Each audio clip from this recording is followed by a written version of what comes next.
बात करेंगे जुडिशरी की। कल हमारा जुडिशरी टॉपिक चल रहा था जिसमें हमने जुडिशरी की वर्किंग और सुप्रीम कोर्ट के बारे में पढ़ लिया था।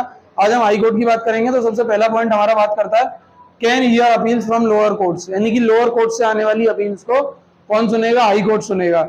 जो लोअर कोर्ट है हमारे डिस्ट्रिक्ट कोर्ट और सबऑर्डिनेट कोर्ट्स, उनमें जो डिसीजन दिए जा रहे हैं उनको चैलेंज पहले हाई कोर्ट में किया जाता है। फिर हाई कोर्ट के द्वारा जो डिसीजन दिया जाता है अगर उससे दूसरी पार्टी खुश नहीं है तो वो उसको चैलेंज कहाँ करती है? सुप्रीम कोर्ट में। ठीक है ना। ऐसा नहीं है कि डायरेक्ट कोई केस लेकर तुम सुप्रीम कोर्ट पहुंच जाओगे। कोई भी जो तुम्हारा केस है पहले वो जाएगा डिस्ट्रिक्ट कोर्ट या सबऑर्डिनेट कोर्ट में, वहां से जाएगा हाई कोर्ट में और फिर उसके बाद जाएगा सुप्रीम कोर्ट में। क्लियर है?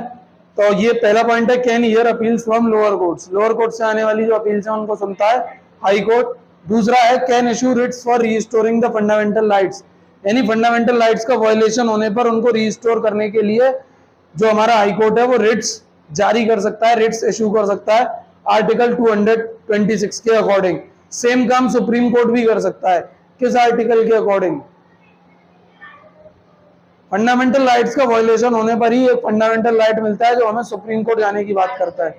Article 32 right to constitutional remedies क्या कहता है? जो बचे हुए हमारे ऊपर के 5 फंडामेंटल राइट्स हैं उनका वायलेशन होने पर उनको रिस्टोर कराने के लिए आर्टिकल 32 हमें डायरेक्ट सुप्रीम कोर्ट जाने की बात कहता है। ठीक है ना। सेम बात आर्टिकल 226 कहता है हाई कोर्ट के कंटेक्स्ट में, मतलब सुप्रीम कोर्ट नहीं जाओ तो हाई कोर्ट चले जाओ।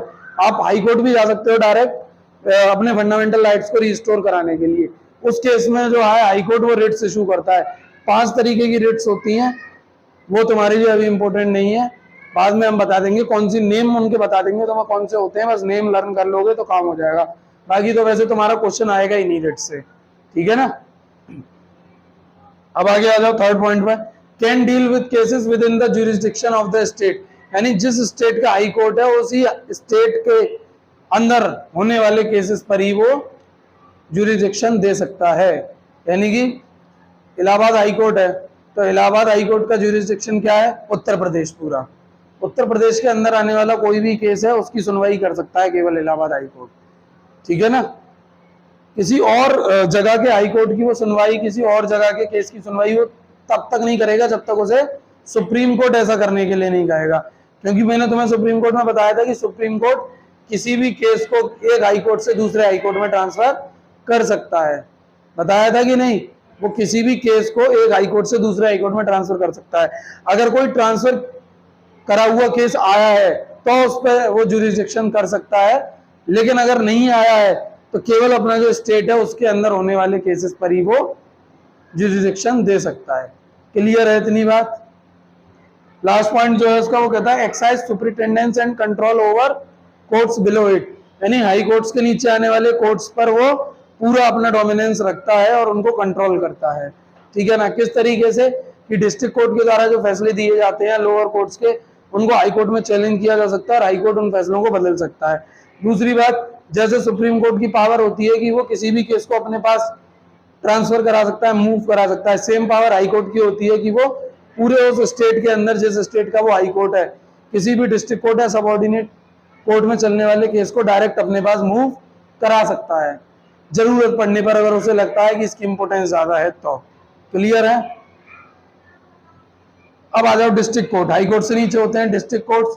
डिस्ट्रिक्ट कोर्ट्स उस डिस्ट्रिक्ट के अंदर, मथुरा की बात करूं तो मथुरा डिस्ट्रिक्ट कोर्ट जो है वो मथुरा के अंदर होने वाले केसेस पर सुनवाई करेगा, उस पर ज्यूरिसडिक्शन देगा। ठीक है ना। तो जो डिस्ट्रिक्ट कोर्ट्स होते हैं वो उस डिस्ट्रिक्ट के अंदर आने वाले केसेस पर ही डील करते हैं। दूसरा पॉइंट है consider appeals on decision given by lower courts. अब इससे भी नीचे, इससे नीचे सिर्फ एक कोर्ट होता है, सबऑर्डिनेट कोर्ट। ठीक है ना। जैसे हम मजिस्ट्रेट कोर्ट भी बोल देते हैं, वो कोर्ट तो बोलेंगे ही उसे, सिंगल मजिस्ट्रेट होता है जो उस पर डिसीजन देता है।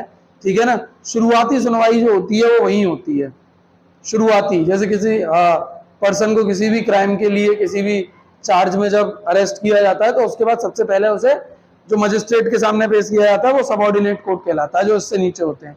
तो डिस्ट्रिक्ट कोर्ट उन सबऑर्डिनेट कोर्ट्स पर कंट्रोल करता है। ठीक है ना। जो वो सबऑर्डिनेट कोर्ट्स होते हैं उनके ऊपर सुपरिटेंडेंसी या पावर कंट्रोल कौन रखता है? District court. क्लियर है?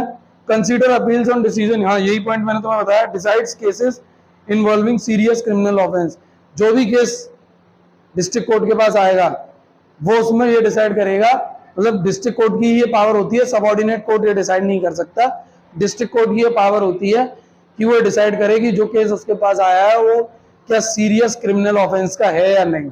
किसी भी केस को सीरियस क्रिमिनल ऑफेंस की कैटेगरी में डालने या ना डालने का जो राइट है वो किसका है, डिस्ट्रिक्ट कोर्ट का। वो ये डिसाइड करता है कि वो केस सीरियस क्रिमिनल ऑफेंस का है या नहीं। क्लियर है? तो ये थी पूरी कहानी तुम्हारी जुडिशरी की, जिसमें आपने जुडिशरी की वर्किंग, जुडिशरी का स्ट्रक्चर, जुडिशरी का सिस्टम समझा और उसका पूरा पैरामेडिकल स्ट्रक्चर, सुप्रीम कोर्ट उसकी वर्किंग, हाई कोर्ट उसकी वर्किंग और डिस्ट्रिक्ट कोर्ट और उसकी वर्किंग देखा आपने। एक सबऑर्डिनेट कोर्ट बचता है। सबऑर्डिनेट कोर्ट का काम तो मैंने बता दिया, सिविल और क्रिमिनल दोनों तरीके के केसेस से डील करना होता है। उसके बाद वो केसेस डिस्ट्रिक्ट कोर्ट पहुंचते हैं और फिर उसके बाद हाई कोर्ट और सुप्रीम कोर्ट। क्लियर है? तो ये जुडिशरी की कहानी थी। ये टॉपिक होता है खत्म। अब हम नेक्स्ट क्लास में करेंगे अपना कोई अगला टॉपिक। धन्यवाद।